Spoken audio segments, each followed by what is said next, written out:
Antonio Rico, buenas noches. Que hay, buenas noches. RES, Recreo Educativo del Soldado. ¿Qué era eso? Eso era un servicio, como que más tarde se llamó el Servicio del Recreo Educativo del Soldado. Era un órgano que se dedicaba al tiempo libre de la tropa, al tiempo libre. En los comienzos, pues eran actividades que se realizaban en los cuarteles, como por ejemplo no existía el vídeo todavía, el vídeo no estaba ni en los hogares ni en los cuarteles, evidentemente.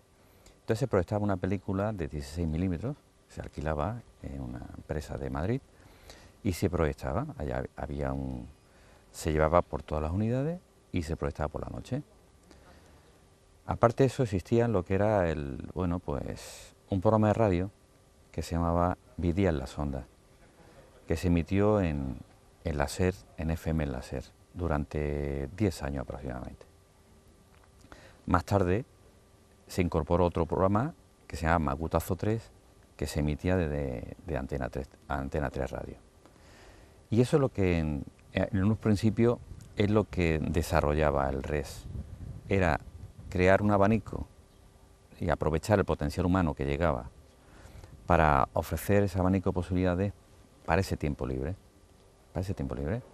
Eso en definitiva lo que perseguía el RES.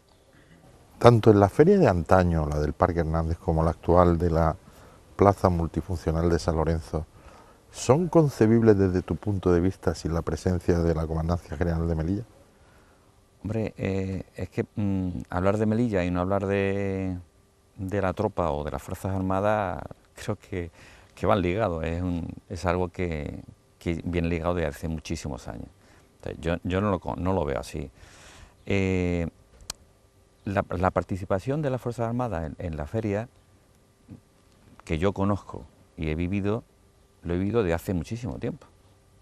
Además te comentaba fuera de cámara que yo recuerdo la primera caseta de tropa estaba en la bandera de Marruecos, donde está hoy día el edificio Parque. Fíjate. O sea que yo era un chaval y yo la recuerdo ahí. Después más adelante, pues entró en el parque y bueno, pues yo creo que no se puede, una población de 8.000 o 10.000 hombres que había en aquel entonces, creo que había que considerar y que evidentemente la fiesta era para todo el pueblo de Melilla y ellos formaban parte del pueblo de Melilla.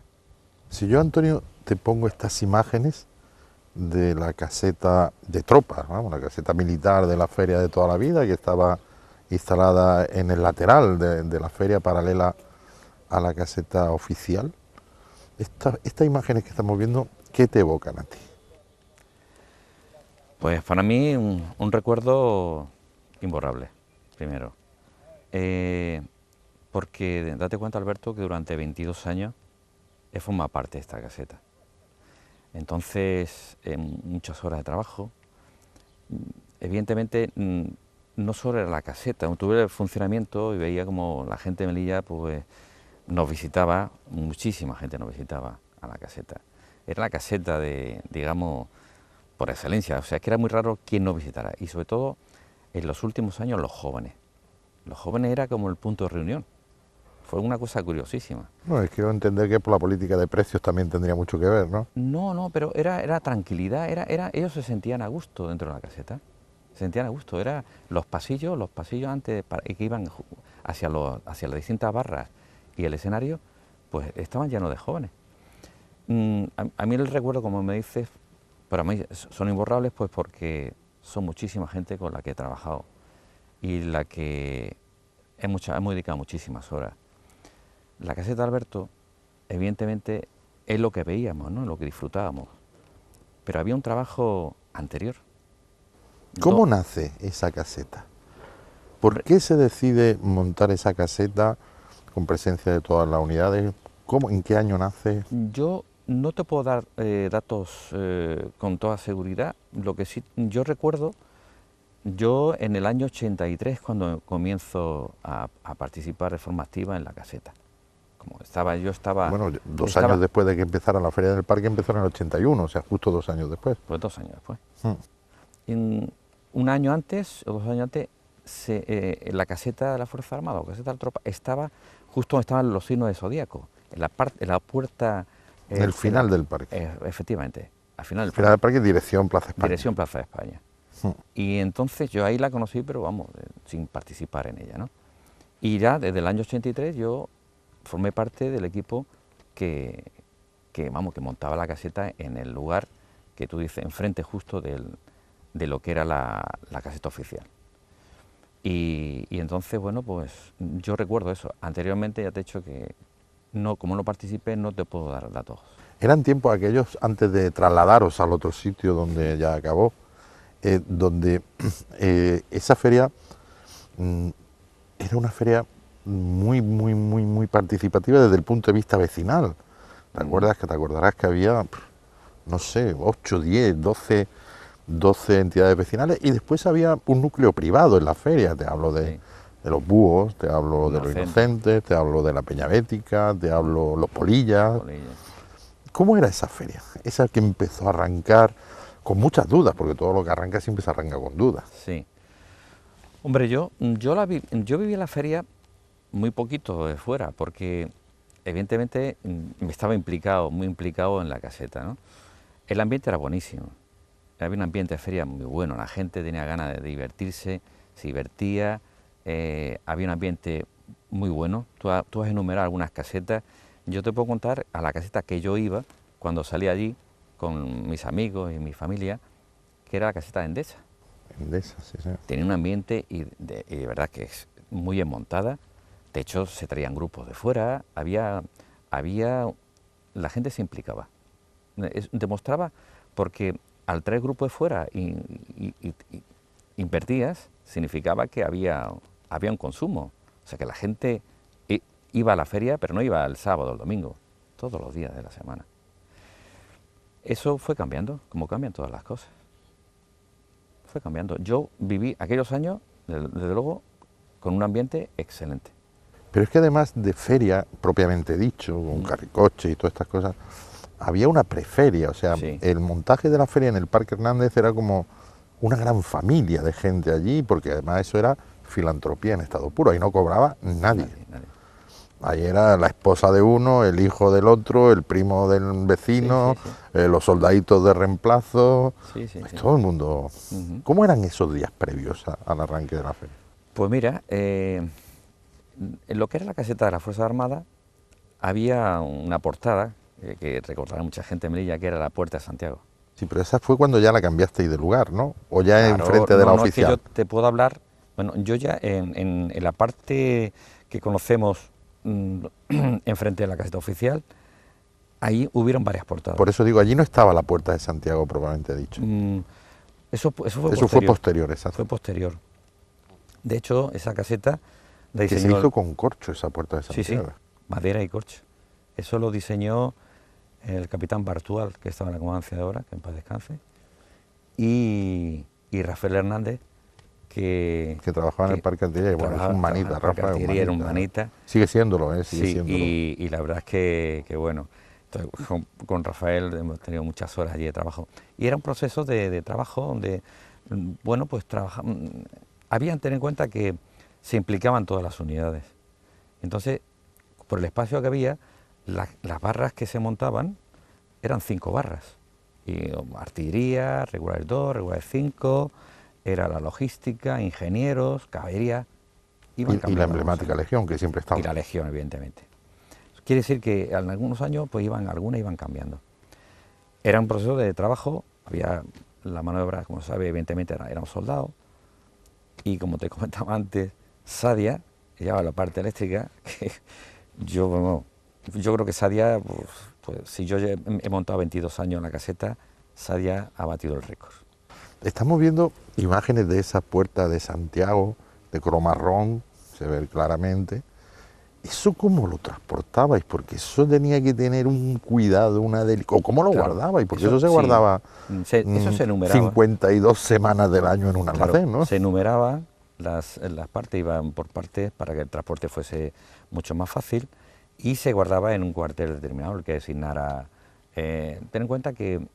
Pero me imagino que se guardaría con un esmero y con un cuidado, ¿no? La dirección de la caseta cada año iba turnándose, y entonces pues decían, pues regulares, ser responsabiliza de, digamos, del montar la caseta. Entonces Regulares asumía en ese montaje. Bajo la dirección vuestra, del RES. El RES, pero era digamos, el trabajo, la mano era de Regulares, aunque cada cuartel, evidentemente, ya mandaba también a su personal. Es así como se construía. Cada unidad montaba su propia barra. Antonio, yo recuerdo, porque lo recuerdo además perfectamente, esa caseta, ya hablo siempre de la que no la que estaba enfrente de la caseta oficial, sino Sí. cuando estabais en el lateral paralelo, Sí, hacia la izquierda, ¿no? Digámosle, hacia Sí, la sí. calle Marina, ¿no? sí, Vosotros habéis metido ahí 5 y 6 mil personas. sí. Sí, sí, sí. 5 y 6 mil personas, Sí. pero como el que oye llover. Sí, sí, yo lo veíamos tan normal y realmente es que era un éxito de caseta, la verdad. Era la caseta de todo el pueblo de Melilla, ahí pasaba todo el mundo. Y de hecho, el día que se inauguraba la feria, había el corte de la cinta, digamos, el vino que se daba se hacía en nuestra caseta. Entonces, todas las personas que venían invitados, Sara Montiel, todas las personas que cada año venían y tal, pues acaban allí, el comandante general, el gobierno, y era la caseta donde, digamos, una vez cortado, pues se tomaba el vino para vamos, inaugurar la feria. Sí, pero no contentos con ser desde un punto de vista gastronómico, que ahora hablaremos también de algunas Sí. innovaciones que vosotros incluisteis, que después se hicieron eco el resto de las casetas años posteriores. Vosotros teníais un elenco de artistas, me Sí. contabas hace un momento, hasta 78 artistas. El primer año en el año 83, en septiembre del 83, el grupo artístico, no hablo del servicio de restauración, No, no, el elenco de artistas que se subían en ese 86 escenario. personas, 86 personas, presentadores, showman, grupo de sevillana, flamenco, mimos, grupo rock, heavy, orquesta, lo que hubiese. Ten en cuenta, Alberto, que 2 meses antes yo ya iba por las unidades, por las tardes, y cada día por una unidad. Y entonces pues preguntaba a ver quién tenía el hobby que pudiese valer pues para participar en la feria. Y entonces salían voluntarios ellos y durante 2 meses, una vez que organizaba los grupos y los formaba, ellos durante esos 2 meses ensayaban en un cuartel. En Santiago tenía el grupo de rock, los de flamenco lo tenía en el Gal 7 y en cada unidad tenía el personal. Y entre ellos, que además es otra cosa que hay que poner en valor y saber agradecer, porque muchos de los que nos estarán viendo habrán subido a ese escenario. Sí, sí, de aquí de Melilla hay algunos. ¿Por qué apostabais tanto por los grupos locales? Y no eran soldados ni era nada, eran chicos jóvenes que empezaban, no sé. Sí, pues mira, Alberto, ten en cuenta que los grupos locales no tenían donde ellos pues exponer sus temas y su trabajo y su afición, que era la música. Entonces llegaban y te decían, oye Antonio, ¿podemos tocar en tu caseta? Y bueno, pues yo le ofrecía el escenario y un escenario, como tú dices, una caseta donde entraban muchísimas personas. Entonces tú has dicho un número y evidentemente, No, Alberto, 6, 7 mil personas sí, tranquilamente. tranquilamente entraban, sí. Y entonces, claro, era un escaparate para ellos, ¿no? Y ellos pues se sentían, evidentemente, pues, encima del escenario. Eso, evidentemente, pues yo lo hacía pues, con todos los chavales que llegaban de Melilla y se ofrecían. Yo no tenía ningún problema en ofrecer la caseta. Vamos a ver un momento de una de estas actuaciones múltiples que había en la caseta de la Comandancia General de Melilla, porque yo creo que a muchos, insisto, le va a tocar la fibra sensible, ¿no? Y una estrella que me guía hacia ti, paraíso de mi sueño y esperanza de mi hogar. Andalucía, mi amor, he dado metida en mi corazón. Mi Melilla, mi amor, he dado metida en el corazón.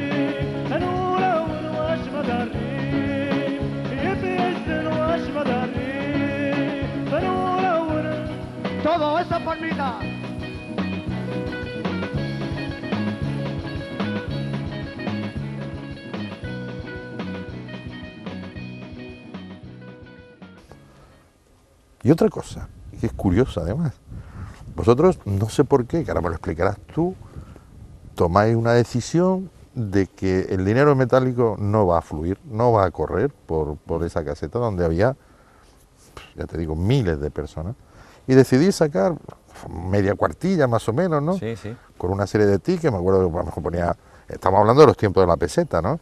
No sé, 25, 50, 100, 200 y 500, no lo sé cómo eran, te estoy poniendo ejemplos. Sí, sí, no, bueno, habían fracciones, claro, Sí. era el peseta. Sí, sí. ¿Por qué tomáis esa decisión? Pues una forma de... El dinero es muy... Vamos a ver. Los tickets te dan una seguridad que no te daban el manejo del metálico, ¿no? Ten en cuenta que había muchísimas manos. Allí es que estamos hablando que a lo mejor en camareros habían 60 camareros. 60 o 70 dentro de la caseta.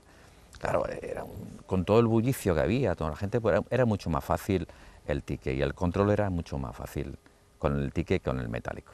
El metálico estaba todo centralizado. Sí, porque había dos garitas Dos para sacar garitas, tickets, claro. o tres, no sé. Cada no recuerdo. X, cada X tiempo se cogía ese dinero, se guardaba para evitar ningún problema de que alguien pusiese querer hacer el agosto, ¿no? Y meterse allí. Pues ese era el porqué, no había otro. Y la verdad que funcionó y bastante bien. Y después yo recuerdo un año que decidisteis meter la máquina esta de los pollos asados. Sí. Chicos, yo creo que no ha habido nadie en la historia de Melilla que haya vendido tantos pollos asados. Pues mira, Alberto, esto era... yo recuerdo a Ángel, uno de los carniceros que nos suministraba, y ay, Antonio, Rico, que quiero para que me compréis y tal. Y yo decía, mira, yo te voy a comprar la carne si tú me facilitas dos asadores de pollo. Y así funcionaba. Ellos te facilitaban el material. Pero tú, ¿en algún momento llegaste a pensar que se podía vender esa ingente cantidad de pollo asado? Porque yo creo que el carnicero llegaría el momento en que diría, esto no se puede soportar. Pues sí, se vendían, ¿eh? Se vendían, Alberto. Y ya te digo, pero era eso, tú le decías, oye, tal, sí, sí, pero mira, tú me tienes que facilitar los asadores. Yo no tengo asadores, sí, es verdad. Lo único que tenía, yo guardaba la portada, el escenario y poco más. Y pues muchas veces el escenario ni eso, porque el ayuntamiento nos lo facilitaba, tú lo pedías y ellos te facilitaban ahí. Con lo cual, una vez que terminaba, ellos lo guardaban y demás. Pero no había más, es que no teníamos almacenes ni nada para guardar. Y después la litrona, esa de plástico. Sí, también se llevó a cabo el tema de la Que esa litrona. también funcionaba allí, vamos, Funcionaba. Sí, sí, sí. como un tiro. Sí. ¿Cómo conseguíais en un sitio donde la gente, acabamos de decir, que bebía litrona, porque estaba como muy compartimentada esa caseta, ¿no? Desde el punto de vista del tiempo. Sí. O sea, tú decías, a las 7 de la tarde, pues había jóvenes, soldados y gente muy joven. Pero poco a poco se iba transformando en gente más adulta, ya Sí. cenando, ya con Sí, sí, familia, sí, sí, sí. hasta que volvía a dar otra especie de giro y volvía otra vez la juventud. Sí. Y además era como sola. Es un relevo Sí, sí, más natural, como muy natural. Sí. Pero, ¿cómo conseguiste que nunca hubiera que lamentarse de nada durante tantos años con tanta gente? Porque es muy difícil. Pues Alberto, yo te puedo asegurar, yo no recuerdo ningún incidente a destacar. No, nunca, No nunca lo recuerdo. hubo, nunca lo hubo. Nunca. Hombre, ten en Yo no, cuenta- yo no voy a negar que hubiera alguna discusión, ¿eh? Sí, sí, no, evidentemente la ha habido. Pero, digamos, había una forma de actuar hablando y convenciendo a la gente que, bueno, pues si había metido la pata, pues y tal, pero no llegaban a puntos extremos, ¿no? Ni de hecho, ten en cuenta que había un servicio de la policía militar también, ¿no? Pero que vamos, que no intervenía apenas. Eso es lo que tú dices, ¿no? Que la caseta era una tranquilidad. Yo te digo, 22 años, la caseta no recuerdo ningún incidente. ¿Costaba mucho dinero? Sí, se aprovechaba mucho el material, Alberto. En aquel entonces, en el argot militar, ¿no? Una de las frases que habían era, búscate la vida. Eso sigue vigente, ¿eh? Gente, ¿no? Y efectivamente, nos buscábamos la vida. Y muchísimas cosas eran aprovechables, y eran reciclables, no íbamos a... no había un gran gasto. Había una participación, eso sí, de mano de obra, había muchísima gente implicada, en el montaje, desmontaje, durante la feria, y era lo que realmente era el grueso. Ese era el gasto, pero ese gasto no era un gasto, digamos, económico, sino el personal que había lo pasaba bien, disfrutaba y de alguna forma se sentía válido en ese momento, ¿no? Y el trabajo realizado por cada uno llegaba a buen puerto y veía después la gente como ellos eran después también participantes y disfrutaban de la propia caseta y veían como el pueblo de Melilla entraba y lo pasaba en grande. Evidentemente, durante todos esos años, esos 23 años que duró esa caseta del Recreo Educativo del Soldado, de la Comandancia General, por Melilla pasaron muchísimos soldados que eran artistas, Sí, sí. cantantes conocidos, actores conocidos, incluso presentadores conocidos. Estos actuaban también, se utilizaban en... Sí, sí, sí. ¿Tú recuerdas algún...? Sí, vamos a ver. Dentro de los grupos que formaba, pues tenía la orquestina, lo base, ¿no? Después tenían grupos rock, heavy, depende del personal que hubiera, ¿no? Y yo recuerdo Santi, que lo tenía yo en el Res, tocaba el saxofón en la orquestina, y este fue cantante del grupo Seguridad Social. Fue cantante Santi, pero de Pecos, que estaba en el Res, en el programa de Vidia La Sonda. Después hemos tenido presentadores, porque incluso hubieron 2 o 3 años que se emitía la feria por la SER, en FM. También teníamos nuestro... O sea, todo Sí, lo que hacía la feria se emitía en sí, directo por la lo FM. emitíamos, tenemos nuestros presentadores y demás, y se hacía desde la caseta, ¿sí? Y entonces, bueno, personal, ten en cuenta que eso era la feria, pero durante todo el año el CERRES y con el tema de radio participamos y colaboramos con entidades de la propia ciudad. Nosotros siempre, por ejemplo, en la aula de la tercera edad tenía un programa de radio, lo hacíamos también nosotros. Mis soldados también lo trabajaban en ese programa. Si había un Pedro de Pecos, cantó para la aula de la tercera edad todo y cuanto quisieran. Conferencias, te puedo hablar de Juan Saumás, es un científico muy valorado, un valenciano, que colaboraba con nosotros en el CERRES, daba sus charlas para la tercera edad.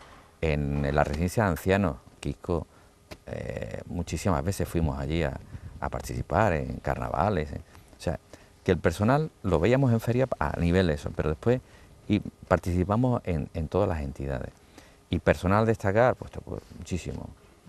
Porque en la radio no tiene por qué ser locutor, sino que un joven... Algo que contar. Algo de contar, y de arquitectos, cirujanos de Taurino, que había Fernando, de Barcelona. Vamos, eran cantidades de chavales que pasaron, que realmente pues dieron y programas muy bonitos y se hicieron cosas muy bonitas. Y a nivel de radio también te puedo contar muchísimas cosas. Y ya para ir terminando, porque nos queda poco tiempo, ¿por qué se vino abajo eso cuando pasó la mili de ser de reemplazo a profesional? Vamos a ver, antes de pasar, el CERRES montó un centro que hoy día está en el Paseo Marítimo, que es el Club de Tropa Cabo Noval, donde realmente había un abanico de posibilidades pues, para que el soldado en su tiempo libre pues, pudiera participar, desarrollar, aprender surfing, piragüismo, etcétera, todos esos cursos que se impartían de forma gratuita para ellos.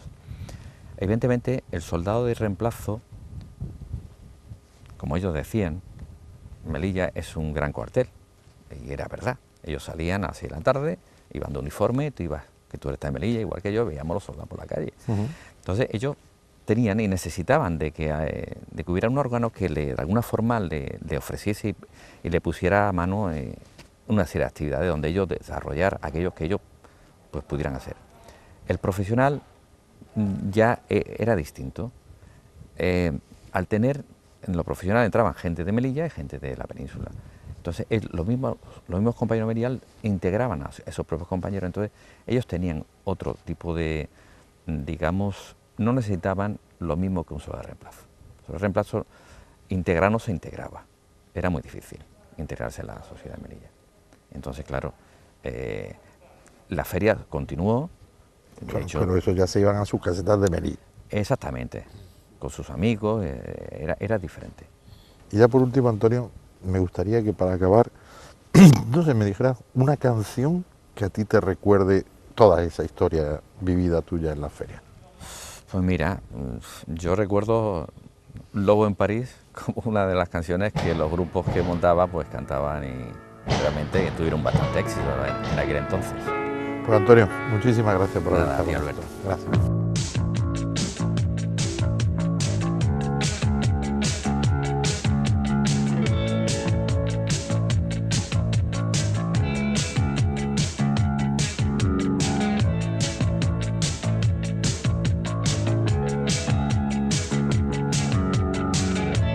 Cae la noche y amanece en París.